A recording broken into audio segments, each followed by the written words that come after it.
Welcome back, everyone, to Culture by Design. My name's Junior. I'm here with Dr. Tim Clark, and today we'll be discussing the social exchanges of the 4 stages of psychological safety. Tim, how are you doing today?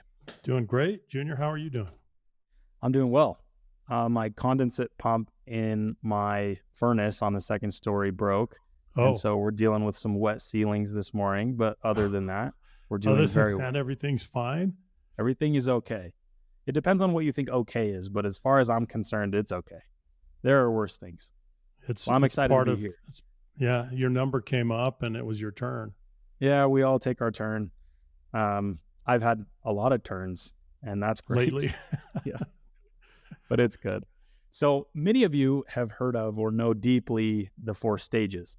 What might be less familiar to many of you are the social exchanges that go along with the stages. So if you've seen the model doesn't have those social exchanges as part of it. We would love to put it in, but we just don't have room.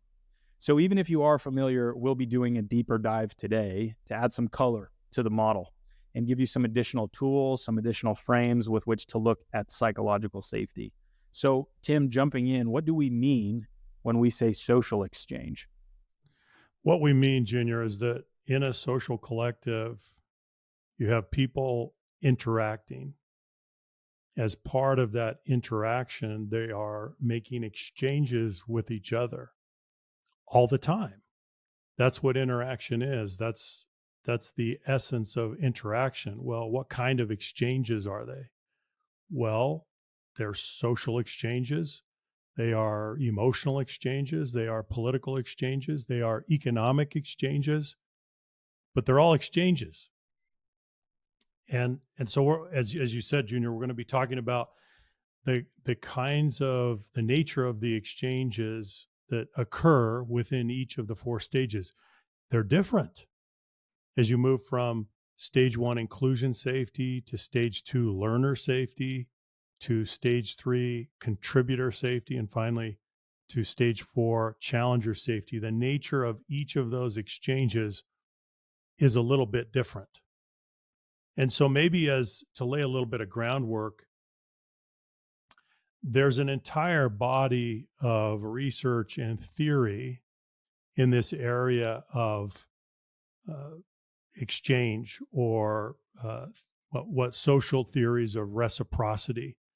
And one of the early theorists in this area was a French sociologist and anthropologist named Marcel Mauss. And he wrote an essay in 1925, way back in 1925, called "The Gift, Forms and Functions of Exchange in Archaic Society." So he studied the way that members of pre-modern societies would make exchanges with each other. Now, we're not going to go into all of the theory and all of the details, but I do want to make a point early on here, Junior, that I think is very important. And this is something that he was able to identify. And I think it's important, and I think it's consistent as we look at the way that we exchange, the way that we reciprocate in social or human collectives. What he noticed is that the giver does not merely give an object, even in an economic exchange, often, but also a part of themselves, right? Because the object is tied to the giver. And so when you give a gift, when you make an exchange, regardless of whether it's political or economic or social or psychological or emotional, you're giving a part of yourself. It's not purely a transaction that is detached from the human being. You're giving a part of yourself. And he said the objects are never completely separated from those who exchange them. So because of this bond, and this does create a bond because you're giving of yourself, you're giving a piece of yourself, you're giving a part of yourself. Because of this, the act of giving creates a bond with an obligation to reciprocate on the part of the recipient. So does that make sense? So when you're giving something, almost regardless of the nature of the exchange, you're giving a part of yourself, and because of that, you can't completely separate that from yourself, and that creates a bond between you and the recipient. That's really amazing. And that plays a big part in each of the four stages of psychological safety. I would say especially in stage one, inclusion safety. We'll talk about that. But I thought that it would be good to lay a little bit of groundwork here. When you give a gift, you're giving a part of yourself. And in doing so, you are creating a bond and an obligation of reciprocation. Well, it's really fascinating research. Our head of CS, Ben, is trained in anthropology and introduced me to Marcel Mauss. And very interesting guy, very interesting career. And a lot of the research is fascinating. So, a lot of that early research that he did in reciprocity, in gift exchange, informed additional sociologists that down the road continued to develop the social exchange theory. And so the theory itself was first proposed by George Hallmans in 1958 and continued to be developed. And so there are antecedents that go way back to Mauss and even before him, and it continues today. But what is really interesting to me about this is that at a glance, it makes a lot of intuitive sense to us. There's cost benefit analysis going on all the time as we're interacting with people. And the way that this ties in is that this happens where there are people. Anywhere there are two or more people, they're interacting. And that exchange can be anywhere from very healthy to pathological. And what we're trying to do as humans is predict which of those it's going to be. Where on the spectrum is it going to be as we engage with the people around us? So, according to the social exchange theory, people are motivated to engage in those exchanges that they think are going to be beneficial, that are going to be on the healthy side, and they're going to avoid the ones that they think are going to be pathological. So they're looking at the costs and the benefits of every exchange. And as you said, it could be economic, it could be social, emotional, and they're more likely to continue in that exchange if they think that the benefits outweigh the costs, right? That might seem fairly obvious, but there are four concepts. I think this groundwork's important. There are four concepts that we're looking at as we evaluate. The first is the costs. That's the very first thing. The things that we have to give up or put at risk in order to participate in a relationship. So think about this personally, think about this professionally. We do this all the time, maybe unwittingly. And these costs could include time, they could include effort, emotional labor, other resources that we have. Then we look at the benefits. Okay, so I'm going to engage in this relationship, in this exchange. What am I going to get? I could get any number of things. They could be monetary, they could be physical, they could be intangible, they could be love, companionship, support, and status.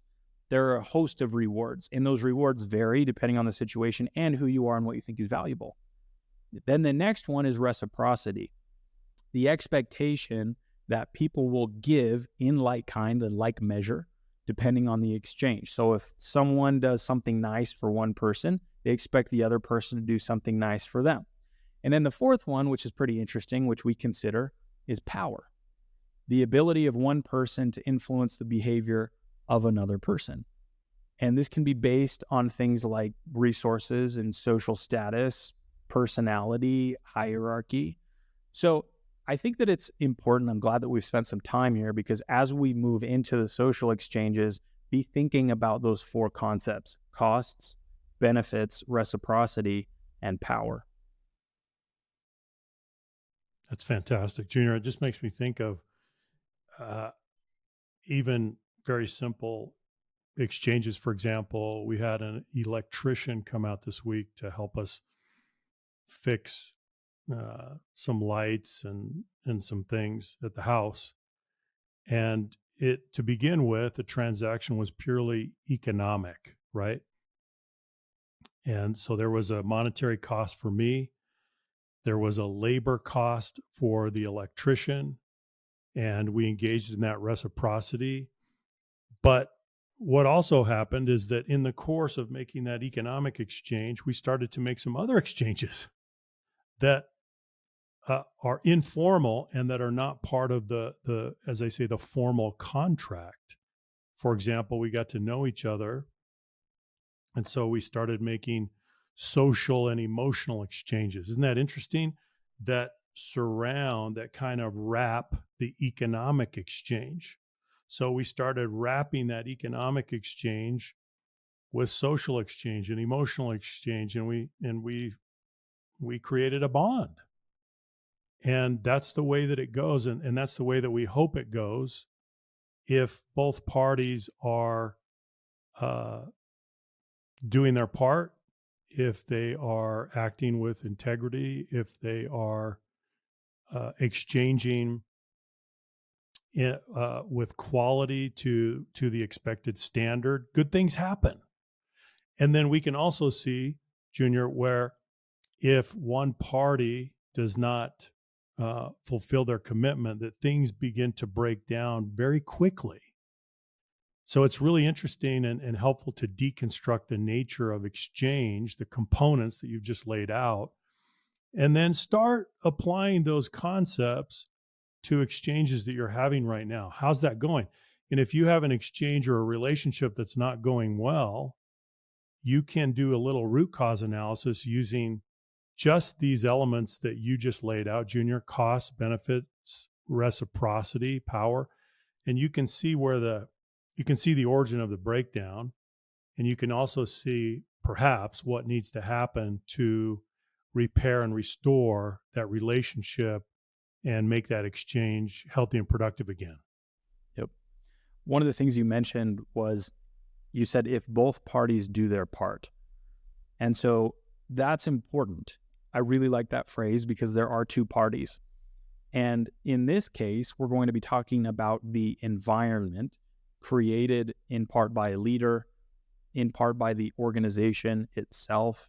So we'll call it the environment. And then we have on the other side the participant in that environment, which in most cases, given our context, is going to be an employee. And so psychological safety is a two-way street. The environment must provide something and the participant must provide something. And all four of those elements need to be in balance. And if they're not, then we're going to see some symptoms, which is really neat to be able to unpack those and go back to root cause and see where the breakdown is. Now, these exchanges are going to occur across the four stages of psychological safety. And so adding some definition using the four stages, I think will be very helpful in helping all of us evaluate the environment and not just say, well, there must be something wrong with the social exchange, and instead say, there must be something wrong with the social exchange, and it looks like it's a stage 3 breakdown. And there are the elements that we can point to, which we'll get into, and that will allow you to pinpoint what is likely going wrong. And so we'll give you finer instruments. If you've got a chainsaw, if you've got an axe, we're going to get down to the scalpel level. And in so doing, allow each of us to act with a little bit more precision, which I hope will be very helpful. So the four stages represent the natural progression of human need. We've talked about that before. We're satisfying four basic needs in a sequence. And the first one is belonging. The second one is learning. The third is contribution. And the fourth is feedback or critique. Can we challenge? And there's a social exchange that happens at each of those. So let's start with stage 1, and we'll work all our way through all four.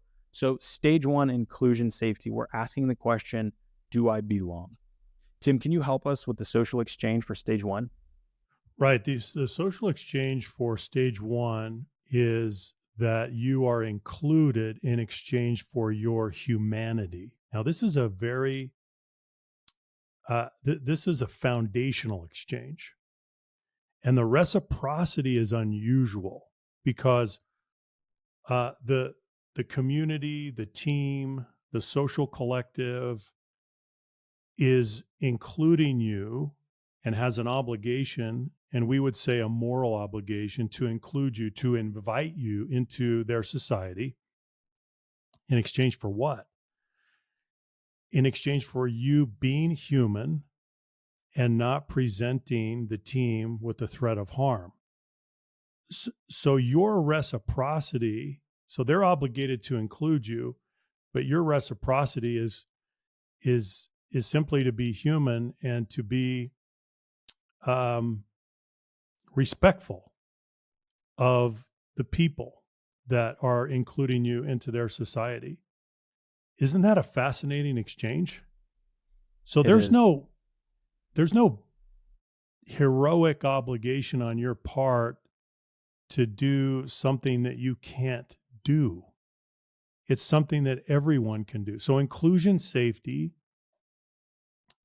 is, let me go back, it's inclusion in exchange for your humanity and a lack of harm. And what we're saying about stage one is that it is something that you are owed. It is not something that you earn. It is actually an entitlement. It is actually a human right. It is actually tied to your inherent and intrinsic worth as a human being. There's not another social exchange quite like this. Isn't that true, Junior? And as we move into stages 2, 3, and 4, we will explain those, but those are quite a bit different. This social exchange is the one social exchange that is based on a moral imperative that you deserve to be included as a human being. Isn't that fascinating? This one, a lot of people gloss over, I've found. We've spoken with hundreds and thousands and maybe tens of thousands of people at this point about these types of principles, and it's interesting to see which ones catch attention and which ones don't. And this is one that people, as I said, gloss over pretty often because it seems baked in. It seems obvious. Yet, so much of the dysfunction in our relationships can be tied back to a breakdown here in stage one inclusion safety. And so I would invite all of us to spend some time thinking about this one and doing some introspection, asking ourselves how we do here. Is this the actual exchange that we embody, or are we embodying a different type of exchange? What I mean by that is the healthy exchange is inclusion. We include other people based on what? Their humanity and the lack of threat of harm. Are we doing that? Because the alternative is a worthiness test, which we'll get into. But this is often a breakdown. And so it's worth asking ourselves that question: how well do we do here? And do we really, truly embody that exchange? So, Tim, one of the interesting things here about stage one is that I think it is an opportunity for a lot of introspection. We need to ask ourselves if we truly embody that exchange, inclusion, in exchange for someone's humanity, or if we're using a different test, which we'll get into, a worthiness test, because this is something that we often get wrong, and I think we don't spend enough time thinking about. I know that you had talked about a monk recently. Let me tee that up and let you take that. Right. Last year, the beloved Buddhist monk from Vietnam, Thich Nhat Hanh, he passed away. And as many of you know, many of our listeners will know, he was beloved all over the world for his kindness and nonviolent approach to solving problems. And he made a couple of statements that help us understand the nature of stage one inclusion safety and the exchange that goes with it, and what we're able to do for each other, even by our mere presence. So this is what he said. He said, even before you do anything to help, your wholehearted presence already brings some relief.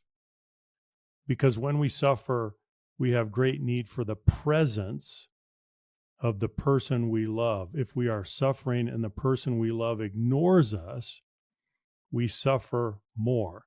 So What you can do, he says, right away is to manifest your true presence to your beloved and say the mantra with all of your mindfulness: Dear one, I know you are suffering. This is why I'm here for you. And already your loved one will feel better. To be loved means, first of all, to be recognized as existing. Now, Junior, let's underscore that last statement, that last sentence, because this capsulizes the principle of stage one inclusion safety. To be loved means, first of all, to be recognized as existing.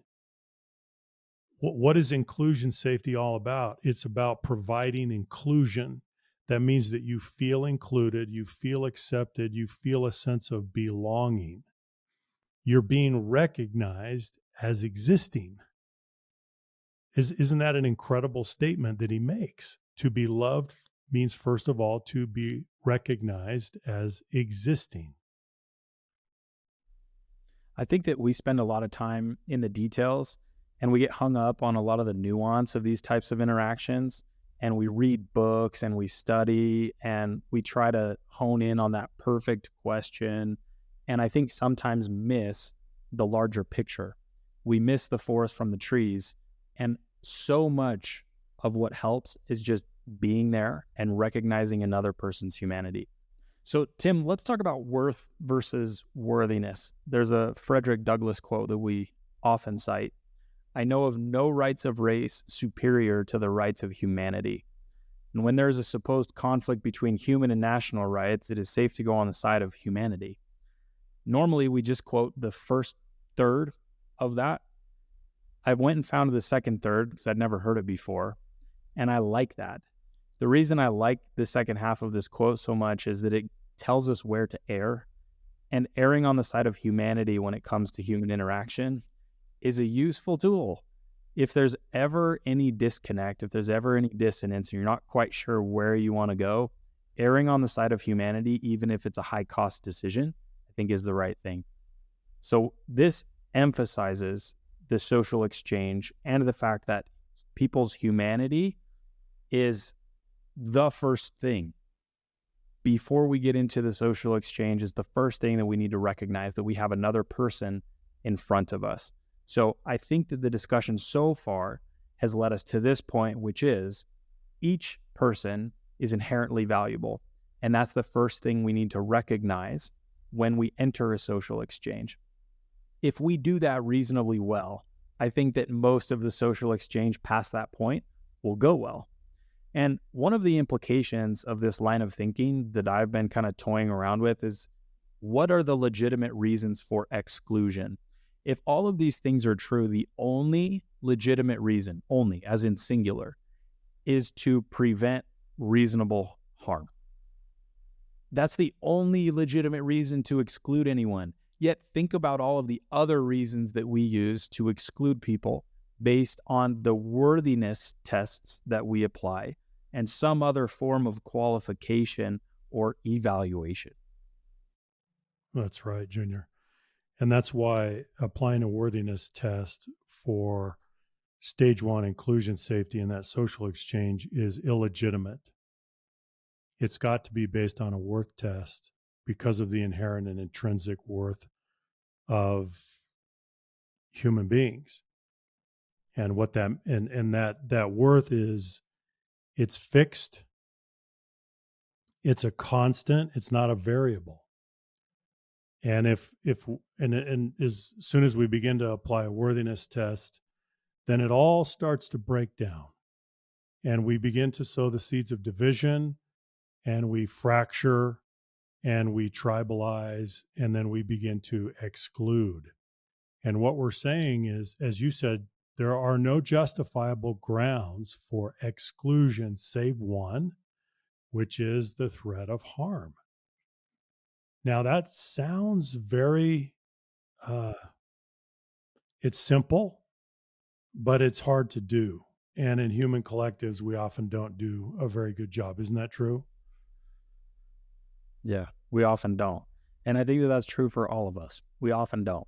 So the next time there's a breakdown at this level, ask yourself, what test was I applying? It was probably a worthiness test, and it probably had something to do with a variable like social status or economic status or politics or something else. And you probably used one of those criteria in your worthiness test and the person didn't pass. And so you excluded. Yeah. So think about how you can take that out and apply a worth test instead. So moving on to stage 2, learner safety. We're asking the question, can I learn? Can I learn from my mistakes? Can I make mistakes? And the social exchange here is encouragement to learn from the environment in exchange for engagement in the learning process from the participant in that environment. This one's interesting too because it is also an entitlement like the first stage. And this gets a lot of questions. Well, is it really an entitlement? We believe that it is. We believe that it is owed to you and that the organization, you as a leader, the environment, have the first mover obligation, that you come with the encouragement to learn in exchange for the other person's engagement. But you're not waiting for their engagement to then encourage them. Out the gate, at the onset, you're saying, we are encouraging you to learn and you're providing that environment for them. That's right, Junior. And it's helpful to go back to the definition of psychological safety as a construct, that it's based on respect and permission. Well, for stage 2, learner safety, what is the nature of respect? The nature of respect, the definition of respect for this stage is that we respect the inherent need that you have to learn and to grow and to develop mastery. We acknowledge that, we recognize that, we accept that. And then we give you permission to do those things because we recognize and acknowledge that those are basic human needs that you need to satisfy. And so with that respect and with that permission granted, we can make this exchange no problem because we understand your basic human needs and we understand the permission that we need to give you to allow you to meet those basic human needs. So we will encourage you to learn in exchange for you engaging in that learning process. So that's the reciprocation. That's the two-way street that we are talking about here when it comes to stage 2 learner safety. Each party And has a part to play. Encouragement is an interesting word here because some might say, well, encouragement to learn, what does that mean? That just one time at the beginning of the relationship, we say, hey, it's a learning environment and you're welcome to make some mistakes. And if you need anything, let me know. Will that be sufficient encouragement for most people? Probably not. So how many pieces of encouragement will it take? Depending on the person, it's probably going to take more than one, and sometimes many more than one, depending on where they're coming from and what context they're operating in. And so that encouragement needs to be also more than verbal. Depending on the context, it could be a whole host of other things. It could be monetary, right? There's monetary encouragement. Hey, here's some resource for you to go and learn in exchange for your engagement in the learning process. So I think that encouragement, we can't just pass that off and say, well, it's quick, it's verbal, and then we're done. I've encouraged you. The job is over. It's often going to be a little bit more than that. Oh, it's got to be more than that, Junior. We're taking the person into account. We're taking the context into account, the needs. And so that encouragement needs to be personalized. It needs to be customized. It needs to be tailored to the needs of that individual in that context, under those conditions, and given the objectives, the learning objectives that we have. It's one by one. It's an individual thing. This is not a factory model. This is not something that we do at scale. This is something that we do at an individual level. We are trying to set that person up for success. We're trying to understand their goals and their needs and also their limitations, maybe their weaknesses, What if they don't have a lot of confidence in the learning process? What if they have come out of an experience that was traumatic? What if they have never done something before and this is their first time trying it, right? All of these things come into play. And so that exchange needs to be very personalized. Now you may say, well, hang on a second. I have a team of 10 people and I'm in charge of leading that team. Each person's different. Does that mean that I need to give personalized and customized coaching and guidance and encouragement in the learning process to each one of those? And the answer is yes. Now, of course, you don't have all the time in the world. That's a scarce resource, but you do need to know them well enough that you can give them customized and effective encouragement in the learning process. Absolutely. I love the idea of personalizing and making sure that that's custom depending on the needs of the individual. Because what we often do is we provide the same approach, the same resource to everyone on the team. You say, hey, it's here for you if you want it. And we don't take into consideration the fact that every single one of those people is on a different path. They're at a different place in their own journey of learning. And that's also true for experts.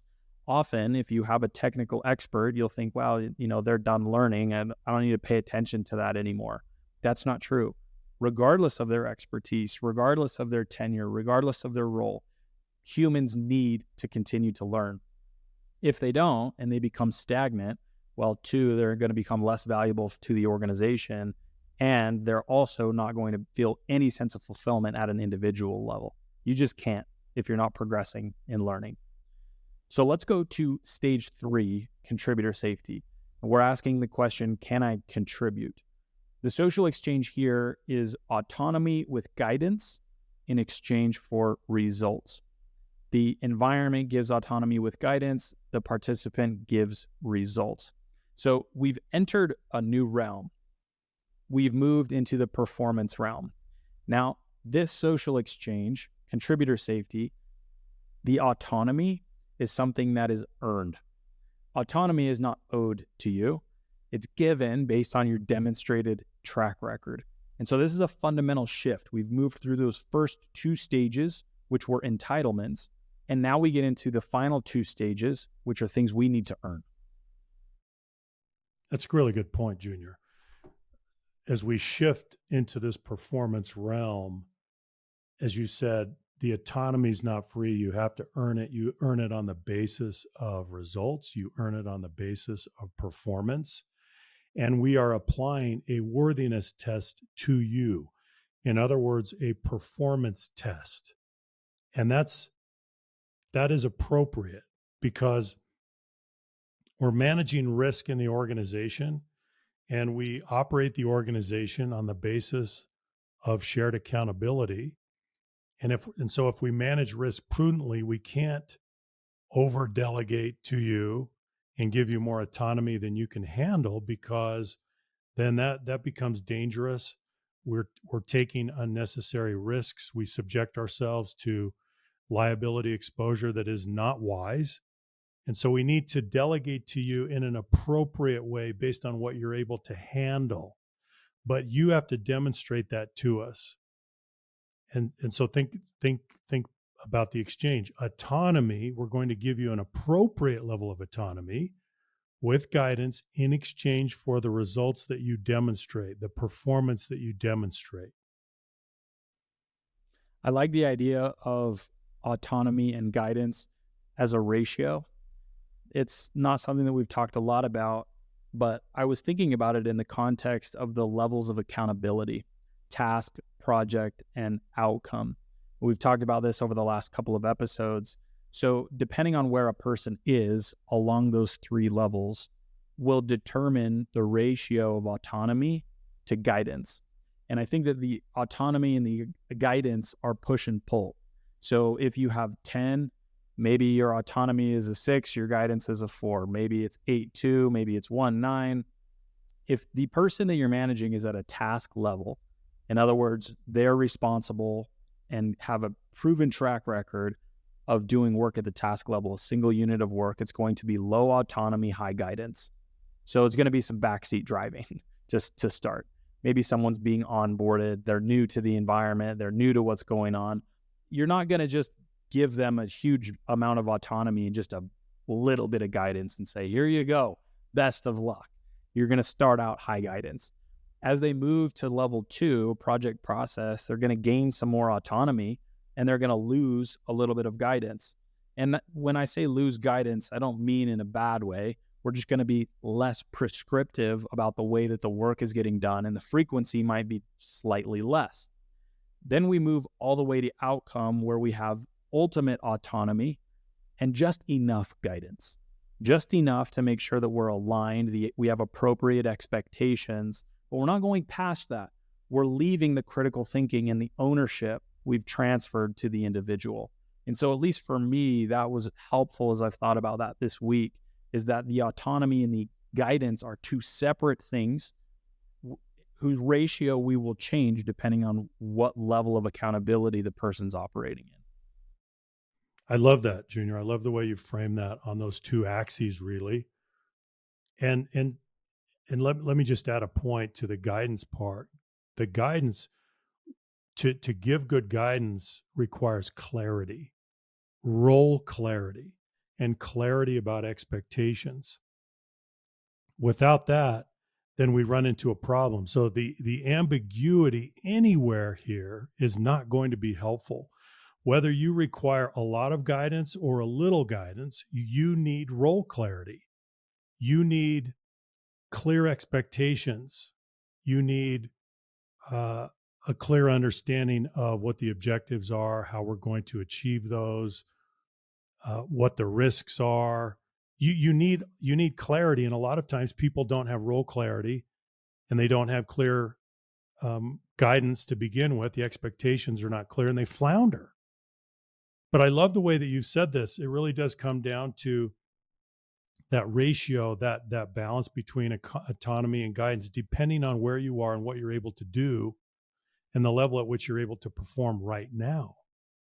Yep. That's really true. I love that. And I want to make the point that the ratio will never be 10-0 autonomy to guidance. That can be really difficult for high performers on your team if you've given them too much autonomy and not enough guidance. So I love that point about role clarity and expectations, because if those aren't clear, if they don't have at least that much guidance, regardless of how good a person is, regardless of how critical their thinking is, regardless of how independent they are and driven, they're not going to do well. So there needs to be at least enough guidance on the front end. Think about what happens when you misapply the autonomy and the guidance ratio, right? Think about if a person does have the demonstrated ability to do more and you are micromanaging them. Well, that's going to turn into a lot of frustration. It may turn into disengagement. It may even turn into attrition. Think about the opposite misapplication, where they can handle perhaps a lot of autonomy, but you take it too far to where you are an absentee landlord and you're not providing the appropriate level of guidance and feedback and support along the way. Well, that's going to create a different kind of frustration, because there's no acknowledgement, there's no recognition for what they're doing, and they may still need some guidance along the way, even though it may not be a lot, but you're not there, right? So if you're a micromanager at one end or an absentee landlord or at the other, and you're misapplying this ratio of autonomy and guidance, wow, the unintended consequences of that are enormous with that person, with performance, and then ultimately with business impact and results. Well, I'm glad you brought that up. And I feel like that's the side that I err on. And I've made mistakes in the past here where I'm like a 9.9 autonomy and a point 0.1 guidance. And after the fact, people are like, hey, so where exactly are we going? What exactly is my role in this? And I thought early on, and this is something that I still need to think more about and improve, that autonomy was like the ultimate thing on the pedestal that we were working towards, without also recognizing that that guidance needs to be there. And so when I say stay away from 10-0, I'm telling myself, hey, Junior, stay away from 10-0, because that's not a good place to be. You need to have an appropriate level of guidance regardless of how good your people are. And I think that that's what has made it difficult. It almost works against this idea, is having phenomenal people. Is you start to let them go a little bit too much, to the point that not that they can't do great work, but they're not feeling that support. And so I really appreciate that you brought that up. So let's move into stage 4 challenger safety. We're asking ourselves, can I challenge the status quo? The social exchange here is, I just love it. It's air cover in exchange for candor. Air cover in exchange for candor. What do we mean by air cover? Air cover is a military term. It's protection by armed military airplanes to ground forces against enemy attack. So think about that. You've got these armed military airplanes that are up in the air that are providing support to the people on the ground. I just love that visual. And so think about that and the exchange. We have the air cover, and then what do we want from that? Candor. That's what we're hoping to gain. And it's also important to recognize that we're in the performance realm here. That air cover is something that you earn in exchange for your candid feedback and your performance. You need to be credible. And so that comes after we've gone through the contribution phase. You've got a demonstrated track record of performance. Your believability score is high because you've demonstrated. And now we want your candid feedback. That's right. And Junior, the premise would be that everyone is entitled to participation rights, and you should be able to exercise those rights to give feedback, to make suggestions, observations, challenge the status quo, give a contrary point of view, register an opinion that challenges a default in the organization. That's great. But to your point, you need to build credibility for believability. So you may have those participation rights which come with your job. That's great. You can exercise those rights, but do you want people to take you seriously? Exactly. And to carefully consider the substance of what you're saying? People You have to miss earn this. that. People miss this. And the believability thing is big for me. And I will always recognize that people have inherent worth. They are able to contribute to the conversation regardless of where they are. But if you want anyone to take you seriously, you have to be good at what you do. You have to have some context. You can't just walk around and point out all of these problems all the time and just critique and agitate. The intent behind that feedback also has to be such that we take you seriously. Because if the pattern of an individual is just to poke holes and that's all, it's not even for the greater good, it's just, I just want to go and show how bad this is, that's not helpful. That's not useful to anyone. And Well, so, Junior, I might frame it this way. You have participation rights. Therefore, you have the right to register an opinion. But people don't have the obligation to listen necessarily, right? They do have the obligation to be respectful, but they're going to consider your opinions and your points of view and your suggestions on their merits based on the substance of what you're saying. I'm not remotely suggesting that people have any kind of right to be rude or demeaning or dismissive of what you're saying, but ultimately they will consider the substance of what you're saying on the merits. yep. So air cover in exchange for candor. Let's talk about a few examples. We found some pretty compelling examples that we would like to share that I think embody this principle. The first one we want to share is Rosa Parks and Eleanor Roosevelt. So we won't give too much context. I'll assume that most people know this story, but Rosa Parks won't move on the bus. And it doesn't end there. Now, I don't know the nuance to this story, but Eleanor Roosevelt writes in her column called My Day. This is published on December 1st of 1955. This is part of what she said. The quiet dignity of Mrs. Parks in refusing to move from her seat on the bus has awakened people of all races to a realization of the injustice and humiliation of segregation. So, what is Eleanor Roosevelt doing here? This is what air cover looks like. Hey, that behavior over there, we're going to protect that. That was okay. That was good. I want to defend that behavior. And seeing that from someone who's in a position of power is what makes this also so much more powerful. You've got the air cover in exchange for the candor. Now, to Rosa Parks' credit, she definitely went first. And I don't think she was sitting there waiting for air cover, right? She went out, leap of courage, and in defiance refuses to move. But how much more powerful after the fact that we have some of this air cover. Now, I wish we would have had even more air cover, and I wish we would have had it sooner.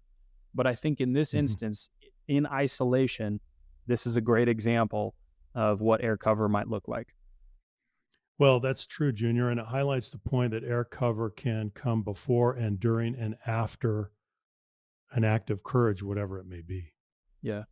And I think along those lines, when someone sees that, right, a participant observer, let's say, that's also in a situation, they might be more inclined to do the same thing later, right? To refuse to move, to give candid feedback. And the way that that behavior shows up will vary case to case. But when they see, hey, okay, this type of behavior is rewarded, this type of behavior has some air cover, then I'm more likely to engage. So the next example we want to give is Katherine Johnson and Dorothy Vaughan. Many people won't know those names. If you've seen the movie Hidden Figures, you'll know those names. These are two African-American mathematicians, two women, who worked at NASA during the space race. And they started as lower-level employees, but were absolutely essential to the success of the space program. And Katherine Johnson was responsible for calculating the trajectories for many of the early space flights, including Apollo 11, which was the mission to the moon. Now, they had colleagues in the organization that were very helpful, very hurtful. They had two direct managers, Kazimierz Czarnecki and Vivian Michael, who protected both of them in their candid feedback, saw their potential, and helped insulate them inside of the organization so that they could contribute in a meaningful way. And without that, who knows what the outcome would have been, but we wouldn't have been as far along as we made it at that point in time. And so I really like that example of that protected participation. It wasn't even candid feedback necessarily, but their participation definitely had some air cover. It's a wonderful example, Junior.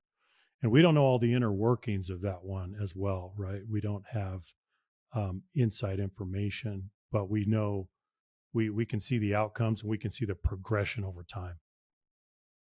The next one is Alan Turing. Turing is the father of theoretical computer science and artificial intelligence. So you may have seen a movie about Alan Turing as well, popular movie. He broke the Enigma code during World War II. Now, why do we talk about Turing? Because Turing had some air cover. Turing was a gay man and was persecuted for his sexuality, but he was protected by his friend and mentor, Max Newman. And Newman helped Turing get a job at Bletchley Park where he worked on the Enigma code. without that air cover and support from Max Newman, it is highly likely that the Enigma code would not have been broken in the time that it was, and that we would not have had the outcome that we had. It's highly likely that that would not have happened. And that would have been devastating. Yeah, it's amazing to think about the cause and effect chain that goes back to that one person, Alan Turing. I mean, absolutely amazing. And then the time Oh, it's critical nature fascinating. of breaking that, right? Yeah. Well, you look at all of these, just so these three, these are big. Rosa Parks, the space race, Alan Turing, and the Enigma code. And these outcomes hinged on, man, really tiny hinges. Just these little inflection points based on human interaction and people's willingness to step up and give air cover to people's candor and their engagement in whatever the objective was. And so it makes me think about my leadership, and will there be opportunities and instances that come down the road for me where I will need to step up and provide air cover, or where I will need to rely on the air cover of someone else to give candid feedback? And just how varied those outcomes might be, depending on whether or not I'm in a position to give air cover or whether I need some myself, and just how different things can be depending on how that goes. Yeah. No, it's very true. So this is where we can take the opportunity to do some self-reflection, Junior, and think about the way that we are mentoring others, to think about the way we're coaching others, supporting others, the allyship that we provide, particularly to those that maybe need some help, need some extra help, extra support, and opportunity. So this is where we can think specifically about what more we can do. Yeah. And we talked a little bit about this last episode, but what are we risking when we give candid feedback? We're risking a whole bunch of stuff. So, to pull this back to the social exchange, when we're looking at costs, the person giving the feedback is saying, well, I might lose my social status. I might lose my professional credibility. I might lose my reputation if I'm wrong. I might even lose my job if the person doesn't like what I have to say. And so all of that's happening when someone's evaluating whether or not to give candid feedback. And if they don't have that air cover, they're going to look at the cost of the social exchange and opt out. And you're not going to get that feedback. Feedback loop will break, and you will have worse information than you would have had, and your decision making will feel it. So this happens peer to peer as well, not just top down. And I want to make that point, that we can give air cover to our peers. It's not just people beneath us in the hierarchy. And that air cover can come in many different forms: public validation, resource allocation, anything that protects the feedback loop. And the reason I like air cover so much as a term is there's this aura of defense that goes along with it. I'm going to defend you. I'm going to protect you in your giving of the feedback. And hopefully because of that, we'll get more of it. And that's the type of culture that we will establish. And as we get more feedback and more accurate, less filtered information, we'll make better decisions. Yeah, I was just going to say that when it comes to stage 4 and the exchange between air cover in exchange for candor, I think this is where people slow down and become incredibly meticulous in doing their risk reward calculation, because the nature of vulnerability is such that these things are on the line. The stakes are high, the margin of error is low. And so they're going to be very careful as they weigh the costs and the benefits of challenging the status quo. And they're going to be looking and watching and observing and perceiving very carefully to see if that air cover is there. Is there and is there historical evidence that would suggest that if I challenge the status quo, if I give this candid feedback, if I give my candor, that I will receive air cover in exchange for that? They're looking for evidence that that can be the exchange. And if they don't see enough evidence, they will likely not do it. So again, this is where the institution has to provide the norm and the evidence that the air cover is there. Otherwise, most people will opt out. Yep. So it's incumbent upon each of us to go generate some evidence. So those are the social exchanges of psychological safety. Stage 1, inclusion, in exchange for your humanity and lack of harm. Stage 2, learner safety, encouragement to learn in exchange for engagement in the learning process. Stage 3, contributor safety, autonomy with guidance in exchange for results. And then finally, stage 4, challenger safety, air cover in exchange for candor. So hopefully that was a helpful conversation today to shed a little bit more light on the 4 stages model. It's an area of the model that not as many people are familiar with, and I think that it's terribly actionable. And so when you look at the symptoms that you might be experiencing when you see a breakdown in the social exchange, this should give you some more places to go and look to have a more differentiated answer as to why it's going wrong, and hopefully some things that you can do to fix it. So thank you everybody for your time and attention. We appreciate your listenership very much. If you liked today's episode, leave us a like, a review, and share it with someone you think might find it valuable. With that, we will say goodbye and see you next time. Take care.